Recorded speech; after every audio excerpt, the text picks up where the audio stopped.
अस्सलामुअलैकुम नाजरीन, आप देख रहे हैं पीटीएन न्यूज और मैं हूं आपकी होस्ट कुरातुलैन। शामिल करते हैं आज की अहम खबरें। पनामा के बाद वालिद पर मुश्किल वक्त आया तो सियासत में आई। 2 बार बगैर कसूर के जेल गई मरियम नवाज। पंजाब में तारीख का बदतरीन सैलाब आया। अफसोस दूसरे सूबों ने सैलाब पर प्रेस कॉन्फ्रेंसेस की।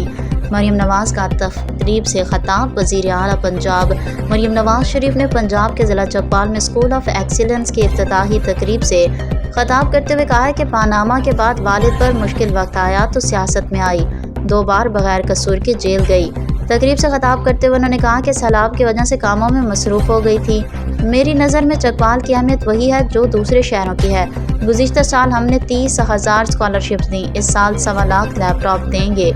मरियम नवाज ने कहा कि जब ओहदे का हलफ उठाया तो सूबे में लॉ एंड ऑर्डर की सूरत हाल तशवीशनाक थी। सूबे में जराइम को कंट्रोल कर लिया, जराइम की शरह में कमी आई। महफूज और खुशहाल पंजाब मेरा ख्वाब है।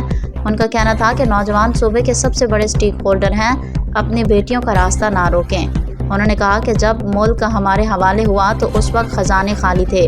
ये बात हो रही थी कि मुल्क डिफ़ॉल्ट कर जाएगा। आज वही मुल्क है। 1.5 साल के अंदर अंदर ये हुकूमत मुल्क को कहां से कहां ले गई। सिफारती लिहाज से मुल्क तन्हा था, कोई मुल्क को पूछता नहीं था। पाकिस्तान को नाकाम रियासत करार देने का खतरा सरों पर मंडला रहा था। न्यूज स्टूडियो से फिलवक्त के लिए इतना ही। मज़ीद खबरों और अपडेट से बाखबर रहने के लिए देखते रहें पीटीएन न्यूज।